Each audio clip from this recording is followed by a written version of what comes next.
Well, first of all, I would want to speak to the survivors of human sex trafficking, and I'd want them to know that nothing that has happened to them has made them any less of a person or any less of a human being. They are still worthwhile and they still have value. That's the number one thing that I want them to know. Secondly, I think it's something all of us can work together on. We all need to keep our eyes open, our ears open. Never hesitate. If you see something, just make a phone call, because it does go on everywhere. I mean, sexual trafficking, kidnapping, sexual violence, it goes on everywhere. It's something we all need to come together and work together as a community to talk about it, to work together, to educate our community on what happens, on what you can do, on what we should be doing, keeping an open line of communication so that it's not just something that we hide under the bed because it is hard to talk about and because we don't want to. Sam, what's your view? It's the newspaper here in town.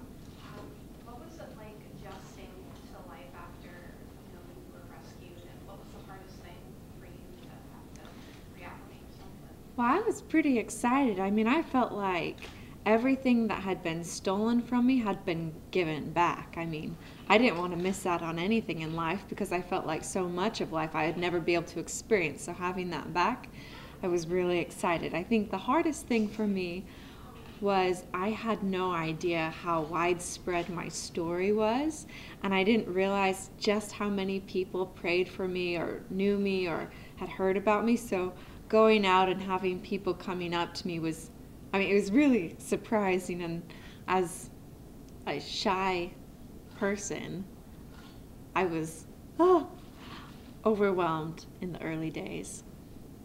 BG24? Hi, we're Student Revenues Organization here.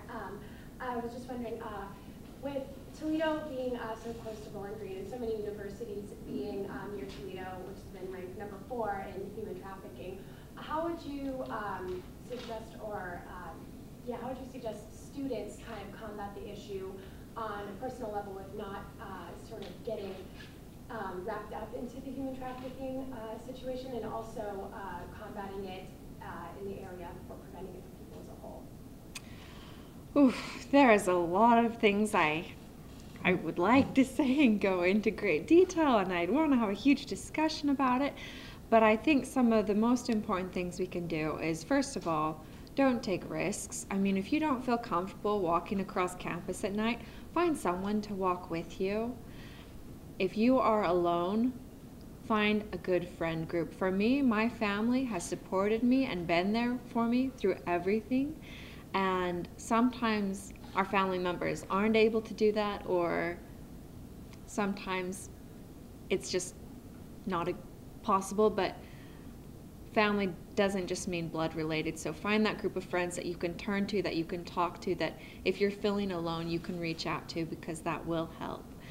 Just being able to talk about it, talk about your worries. If you feel uncomfortable about something, talk about it. Find a way so that you don't have to put yourself into that situation, or you don't have to take that route to school, or whatever it is. Don't do things you don't feel comfortable doing. BC24.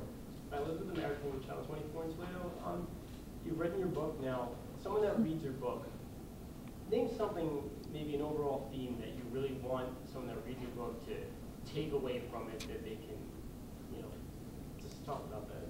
Well, there are so many things I'd like people to walk away with after reading my book, but I think overall, I want people to walk away feeling a renewed sense of hope, feeling that, I mean, whatever trials we face in life, that you can move forward, you can recover, and who knows, you might be able to turn it to be something wonderful in your life, where you're able to work with other people and help other people and make a difference.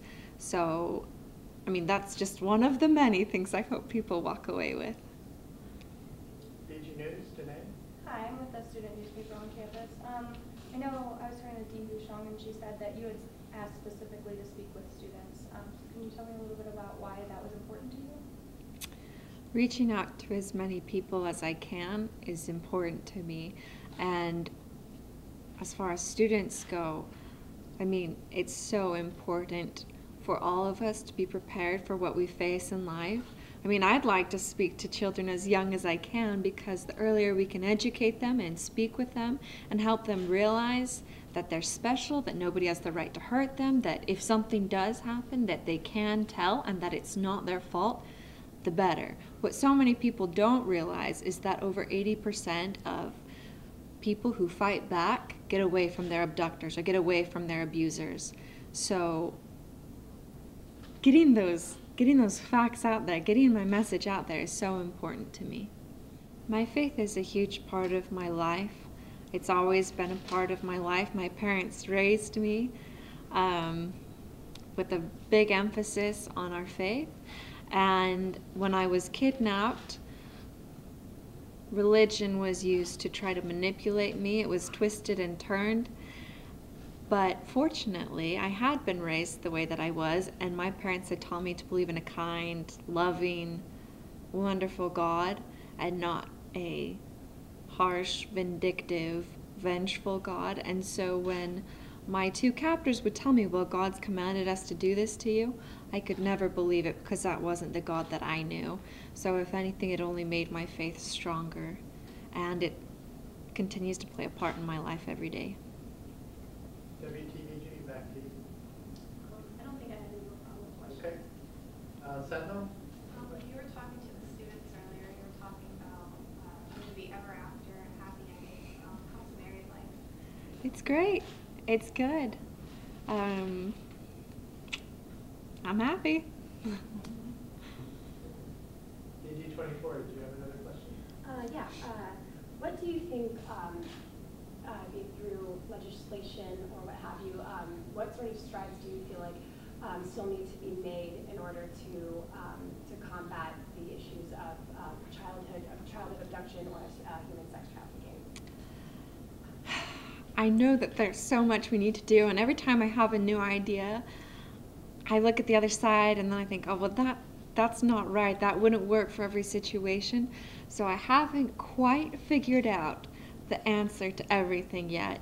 But I do know that it is important for everyone to come to work together, whether it's on kidnapping or whether it's on human trafficking.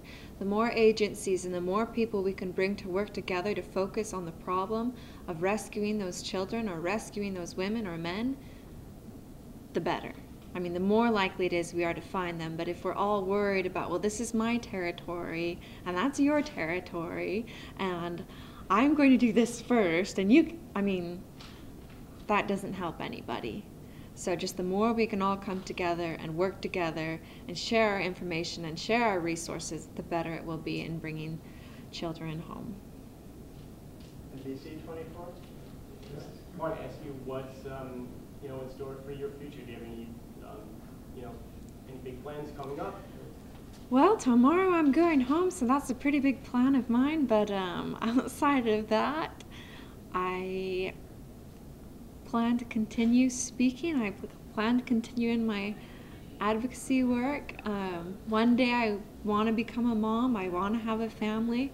Hopefully be the kind of mom my mom was for me. But other than that, I guess only time will tell. Janae, do you have another question? Yeah, I was going to say, I know you said several times that you were shy.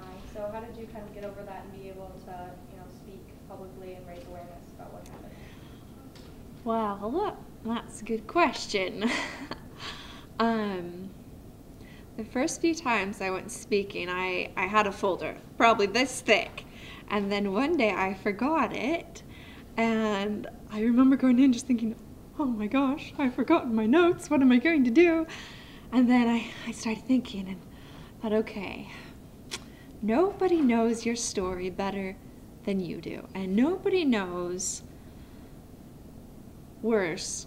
I mean, nobody knows better how bad it was than you do. So if you go out and speak, nobody's going to tell you you're wrong or that you don't know what you're talking about because they weren't there.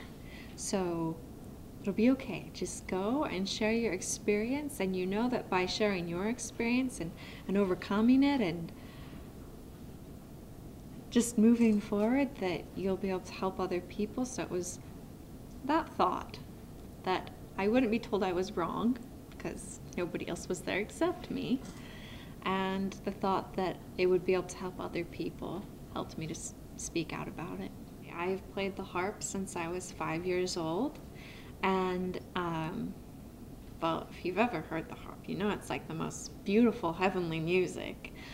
And so for me, when I came home, anytime I was frustrated or upset and I couldn't articulate what I wanted to say in words, I could always just go and sit down on my harp and play and just put all my energy and my feelings into my playing. And then generally by the time I finished the song or my segment of practicing, I'd feel a whole lot better and wouldn't bother me anymore.